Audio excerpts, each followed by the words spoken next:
Oh, hello there. It is Carrie here, and I'm very excited because I'm celebrating this week because it marks the 4th birthday of my book, She Means Business. It's crazy to think that my book has been out in the world for 4 years. So, as a little celebration episode, I decided to share with you my 7 top tips for writing a book because I know so many of you want to know how to actually write a book.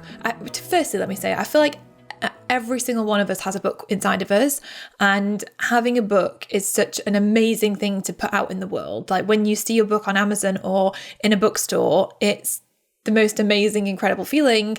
Well, at least it was for me.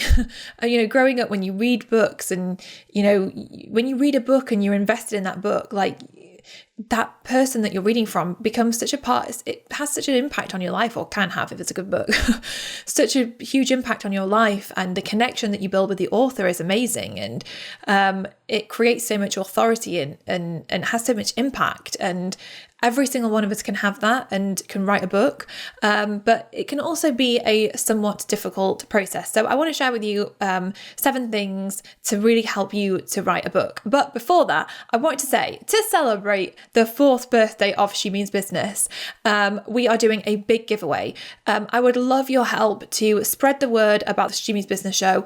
And so if you take a screenshot of yourself listening to this and then add it to your stories on Instagram, tag us at Female Entrepreneur Association, you will be in with a chance of winning, drumroll, one of our amazing inspiration boxes, which is filled with so many goodies from our online store, Carrie & Co. So definitely get involved in the giveaway. Just take a picture of you listening to this episode and tag us on Instagram at Female Entrepreneur Association. Also, if you have read the book, then I would love you to share a picture of your book as well and let me know what your biggest takeaway from it was. It became a bestseller when it came out, and it was just such an incredible experience, and I've loved the stories that people have sent me over the years of the impact that this book has had on their lives. But let me tell you this, writing this book was bloody difficult. To be fair, I always felt like I wanted to write a book. It was something that I wanted to do, like long before I even started FEA, I wanted to write a book. I remember in 2011, one night when I was drifting off to sleep, all of a sudden these words just kind of started to flow into my mind, and I had a notebook and pen by my bed, and so I sat up and I started to write them down, and the words were just flowing through me, and I was just writing everything the way I felt as an entrepreneur and everything, and it was just coming out so nicely, and I was like, oh my gosh, this is my book.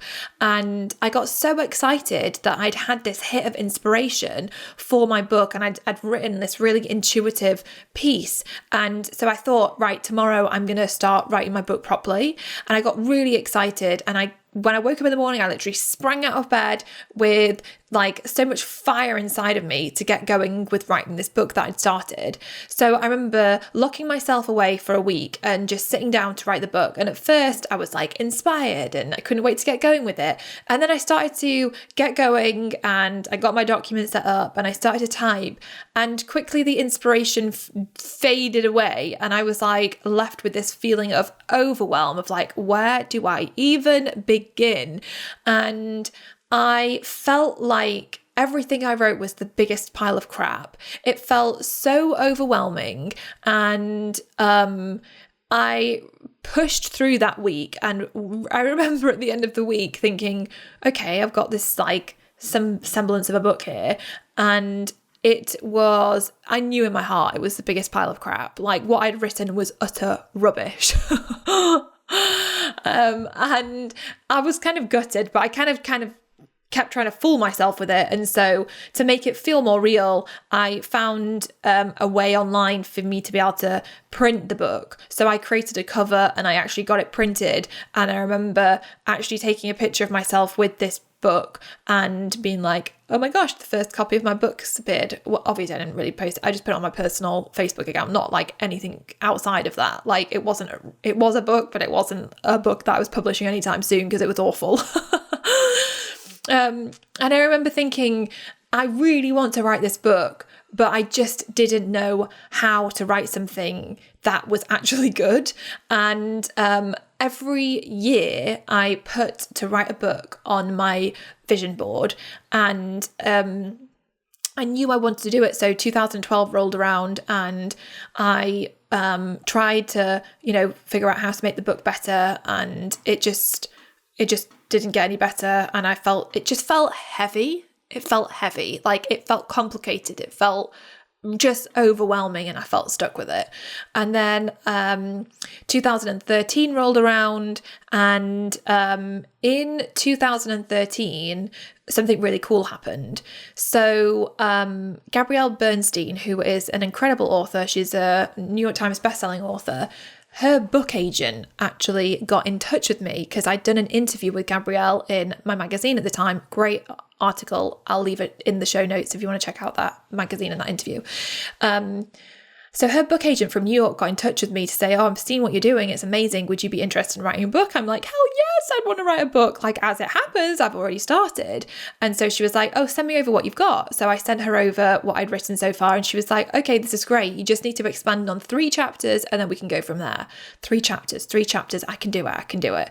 So I sat down to start expanding these 3 chapters, and I just couldn't do it. I literally just couldn't do it. I didn't know what to write. I didn't know what to say. It felt just too much. And so I remember a good few weeks passed by, and I ended up speaking to her. Actually, I was in the supermarket. I vividly remember I was in London in Sainsbury's, and I was on the phone to her, and I was just like, I'm really struggling. She was like, Carrie, just take your time. There's no rush with this. Just take your time. Probably the worst thing you could say to me, because I was like, right, I'll take my time. Months went by. And at that point, I was so embarrassed to get back in touch because I hadn't done anything. So I just didn't get back in touch. And so the year went by and I never expanded these 3 chapters. 2014 rolled around and it was still on my goal board to write this book. And I knew I wanted to get published with Hay House, and I would go along to Hay House events and I would be sat there in the audience and I would be watching the authors speaking on the stage, and I would be vividly visualizing that it was me stood there on the stage and it was me that was a Hay House author. And even though the book was stuck inside of me, I couldn't get it out, I still felt like somehow I was going to figure out a way to make this happen. And it just felt like, even though I didn't know how I was going to get over this hurdle of actually writing the damn book, that somehow I was going to do it, and I was going to become a Hay House author, and I was going to be speaking on that stage, and that was going to be my reality. So 2014, I put on my goal board or my vision board, wrote as a goal that I wanted to write the book. Did it happen? No, didn't make any progress on the book. And it just, when you set goals for yourself over and over again and you're not getting any closer to it, it's like the most frustrating thing ever. So 2015 rolled around and I decided I cannot put writing a book on my vision board this year because I have not made any progress with it and it feels so heavy. I feel like I'm failing. And so in 2015, I didn't put it on my my goal list. And it was funny because then in February 2015, an email popped into my inbox one day from the commissioning editor of Hay House UK saying, I've been following you for a few months. Would you be interested in writing a book with us? And I was just like, oh my gosh, this is now Hay House. It was as if the universe was like knocking on me being like, do you think that you can give up so easily on this? You are writing this book and we are going to force it out of you. And so I was like, yes, I remember meeting up with Amy and it was incredible and I was so excited. But at the same time, I was like, oh my gosh, but I can't write this bloody book. I've been trying for years and I just can't do it. But obviously I was just like, yes, I'm going to write the book. I've got these ideas. I've already started on the book. And so obviously I signed the agreement with Hay House to write the book. And 2015 went by and I just wasn't making progress. I hired multiple people to help me and I feel bad, but it just wasn't any help whatsoever. I was so blooming stuck in my own way. And then 2016 rolled around and I knew I have to write this bloody book. I have to do it. I've got this contract. Like, I'm literally missing my deadlines with Hay House because I couldn't write this book. And I know that this is a problem for so many people. So many of us get so blocked when it comes to like writing a book or using our voice and saying what we want to say. Sometimes we think, how can it be so difficult to say what we want to say and use our voice? But it is because, especially when it comes to writing a book, it's not like you're writing, you're putting a podcast episode out out there where you can put something out and if it's crap in 2 months' time you can delete it. A book is a book. It's on, what I wrote 4 years ago is the same thing. Like, so I've got to deal with that. So it feels like a much bigger thing. And I think as well, when we write books, it's like, I don't know about you, but I end up getting in my head like, who am I to say this? Who am I to write this? And especially when I was writing my business book, I was like, I don't have all the answers. I'm still trying to figure this out myself. But then when you're writing a book, you feel like you should know everything. You should have it figured out. And it made me feel like a fraud as I was writing my book because I just didn't know everything. And I realized I was trying to write from the position of the expert rather than just writing from the position of Carrie Green, the human being with a story to tell. And when I switched into Carrie Green, the person with a story to tell, I was able to get out of my own way and actually write the book. And it helped me so much. And not only that, it helped me to write the book I truly wanted to write, in the sense of a book that has impacted so many people, that has got so many incredible 5-star reviews, that people tag me in all the time. Like practically every day I'm tagged in something on social media with someone sharing my book, telling me what an impact it's had and how much they love it. And that makes me so happy that I ended up figuring out how to actually write a really good book that people connect with and that people enjoy. So it was a wild ride from teeny tiny idea in my bed one night, well, even before that, just the knowing of the book, to then the idea coming to me, to then the struggle of like trying to get it out of myself, to then years later actually doing it. And one of the biggest things I would say before I get to these 7 tips is like, sometimes it takes us a lot longer than we want it to, but just because it's taking a long time doesn't mean it's not going to happen. You have to keep the faith and trust that somehow you will be able to figure it out. And the thing for me is like, if I'd written the book back in 2011, it would have been crap because in 2011, I had not experienced all the amazing things and all the amazing growth that I had by 2016 when I wrote the thing. So what I could write in 2016 was infinitely better because of what I went through in those years. So sometimes we just have to be patient when it comes to our goals and the things we want to achieve, because sometimes there's another time scale and it might not be our time. It might not be our timeline. It's another timeline. But it doesn't mean to say you're not going to be able to get there with it. So anyway, that said, let me share with you my 7 top tips for actually writing a book. And these are 7 things to help make it easier and to help you to tune in with yourself and how to create content for your book that's going to be powerful, that's also going to be easier to write, to put in. Okay, so the first thing that I want to share that really, really helped me when I was writing my book was literally getting post-it notes of different colours and writing out ideas as to what I wanted to say. So ideas, topics, thoughts, things that I felt like should go in my book. And for me, what I did was I broke my book into 3 main sections and I got different coloured post-it notes for each of those 3 main sections. And I just thought of like, okay, what would I want to say in this section? And I just came up with all the different ideas and I just started to write it down on the post-it notes and I just put it on the wall so I could see, okay, in this section, these are all my thoughts and ideas and topics to talk about. And it wasn't like I'm in a document and the structure and I'm trying to think like what comes first and then what comes, because trying to figure it out like that was impossible and felt like it was such a mess and so overwhelming. But I could look at like an overall, like a big category and a big section, and that section has a theme. So in my book, the first section, part 1, is called She Shows Up for Her Dreams, and it's all about how do you show up for your dreams? Like, how do you actually get out of your own way and show up for your dreams? How do you get clear on what your dreams are? So it's all about like you and that journey with yourself to uncovering your dreams and then like really kind of building momentum with them. And so I knew, okay, well, my dream jar exercise belongs in that section. I want to talk about the dream jar. I want to talk about creating your future history. That belongs in that section. This story belongs in that section. This story belongs in that section. And so it was easier to do it that way. So the first tip is to literally sit down with post-it notes and just get it out of your head. Thoughts, ideas, topics that you want to talk about. What is it that you want to say? And just have fun with it. And don't even think about it that it's for a book. Just think that you're just doing it because then it'll take the pressure off. So the second thing that really helped me was getting someone to interview me.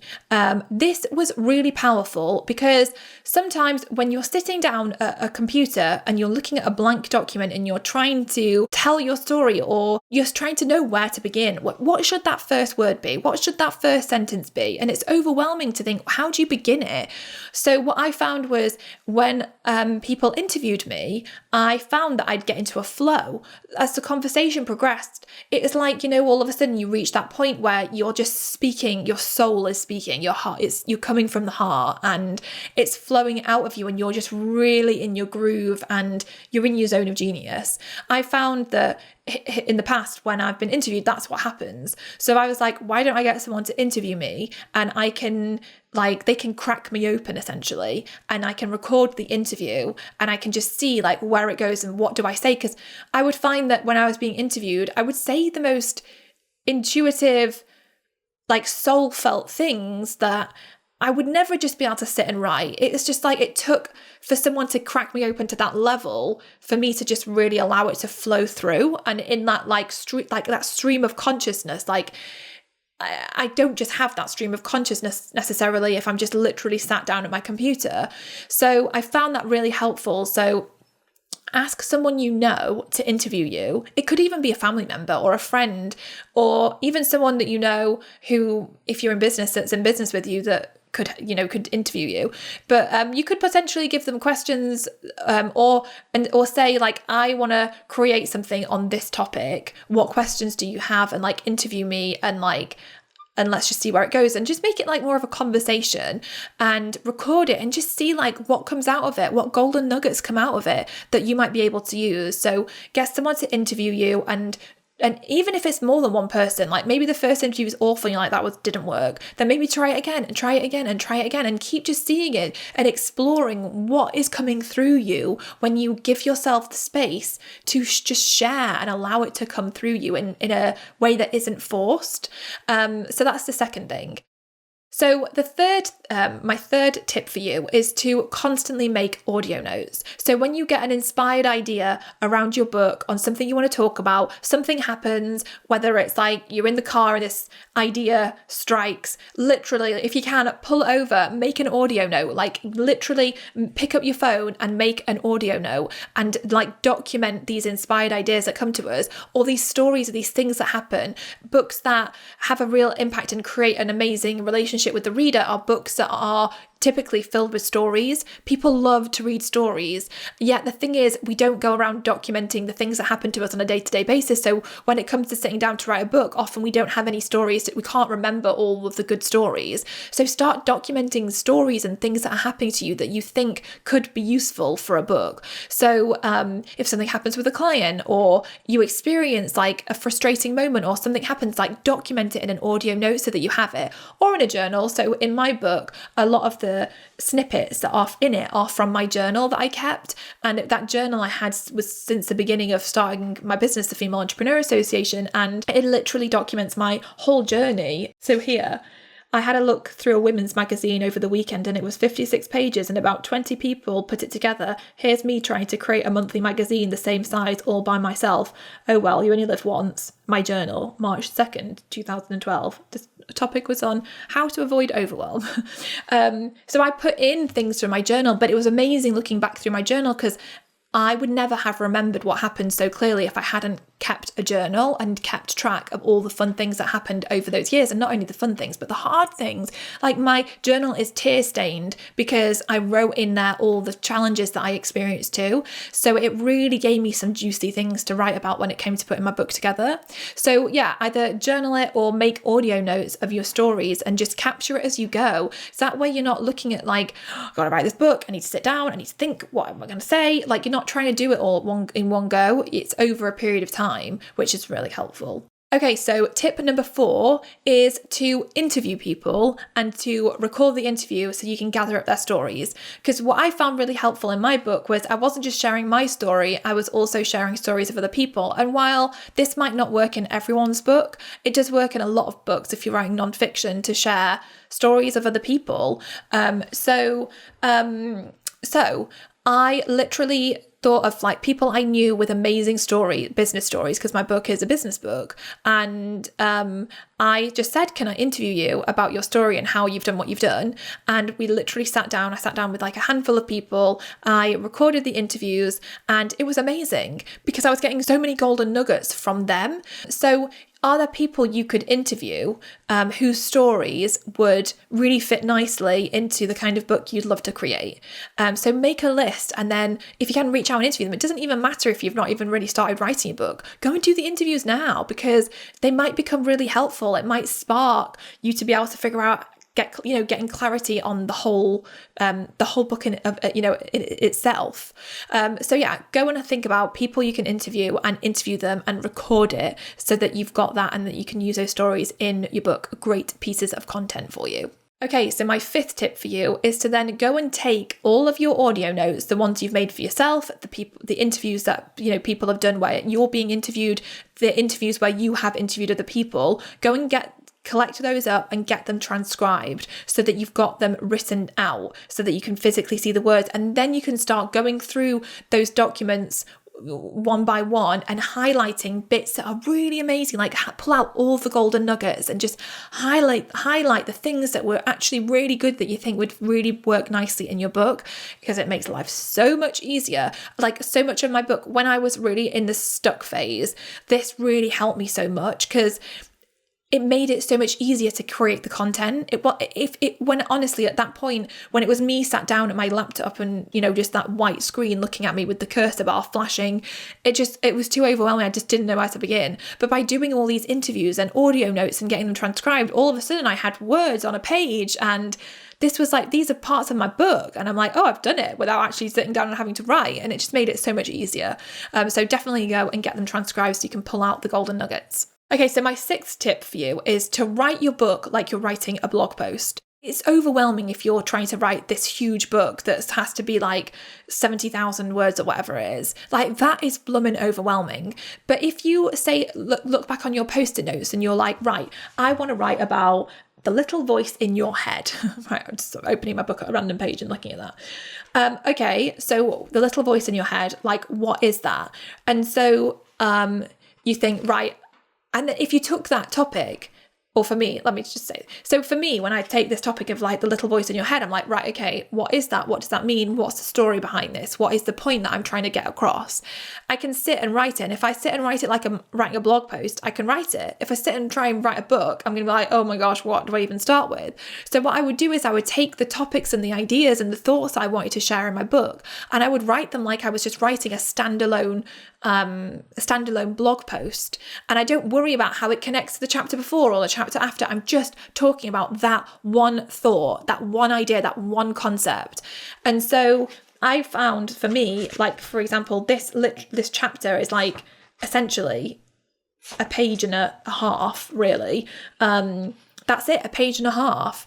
And so I've got really short chapters. I'm not saying you should have really short chapters, but what I found in writing really short chapters was, I found people, like the feedback I got was that they finished the book really quickly because the chapters were so short. It kept making them think, oh, I'll just read a little bit more and a little bit more and a little bit more and a little bit more. Whereas sometimes when you pick up a non-fiction and the chapter is like 30 pages long, you're like, oh gosh, I don't have time to read 30 pages right now. I'll put this down. I'll come back to it another day. So you don't read through and make the progress. So short chapters for non-fiction I found work really well, but it also makes it less overwhelming to write. So just take the topics and write it like you're writing a blog post. This one here, for example, is you can't please everyone. So that's the thought. So I would have written down on my post-it note, you can't please everyone. And that is something that is important for me to say. I believe you can't please everyone. And so I literally wrote it out, and it's literally just a page and a half, just one idea, one thought, but it just makes it so much easier. So write like you're writing a blog post and take the pressure off yourself. Just pretend you're not writing a book. Okay, so the final tip for you, my tip 7, is to visualize your book being written, to visualize it happening with ease, allow it to flow through you. So for example, when I would literally be sat on my sofa with my laptop, and I would vividly visualize, this might sound a bit out there, but never mind. I would vividly visualize this like beam of light coming down from the universe, coming into the top of my head, and I would visualize words flowing through my fingertips out onto the page, and I would literally say to myself, like, I allow myself, or like just basically opening myself up to writing whatever I needed to write. So essentially, channeling what I needed to channel, like being the vessel for the words that needed to land on the page, and stopping my logical brain from blocking myself from that. So like literally just clearing the way. So I would say things like, please allow the exact words that need to be in this book to flow through me. I allow the perfect words to flow through me out of my fingertips onto the page. And it just was this sense, I used to just say it and feel that like I was allowing the words and the ideas to flow through me. And what I found when I firstly visualized the feeling of ease with writing. So when I would sit there and I would vividly visualize being there. So let's say I was about to start a day of writing. I would just vividly visualize it being easy and that the words would flow through me. And I would visualize them like me writing and really being in the flow and in the zone with it. And it just coming through me, coming through. And it was just so good and so inspired and so intuitive and so from the soul. And I would just vividly visualize how that would feel, and how I would feel at the end of the day when I'd written all this stuff and it just flowed so easily. And so I really allowed myself to feel that and to experience it before I'd experienced it, rather than waking up and sitting there thinking I'm stuck, I don't know where to begin, I feel stuck, and that energy of being stuck. And so I use visualization to really help in that sense. And it's funny because there's some stuff in the book, I don't know where it came from. I literally would just be sat there and I would allow myself to just write, and I wouldn't judge what I was writing, I'd just write it. And I would be like, where's this come from? Like, I remember one of them was this whole chapter on the University of Opportunity. And I was like, what the heck is this? And I just wrote about it. And I was like, well, this is great. I'm going to keep it in here. But I don't know where it came from. Like, it wasn't necessarily a concept I'd had, or it just came through. I just wrote it. So I think just like visualizing and opening up that creative space for you to just really get connected with your heart, with your soul, and to write from that place, and that will make it really powerful. And then I also used to vividly visualize the book being done. I vividly visualized what it would feel to have the manuscript on my computer and to know that was the final manuscript.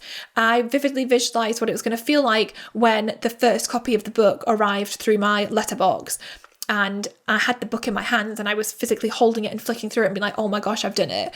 I vividly visualized what it was going to be like when my book was in a bookstore and I saw it for the first time.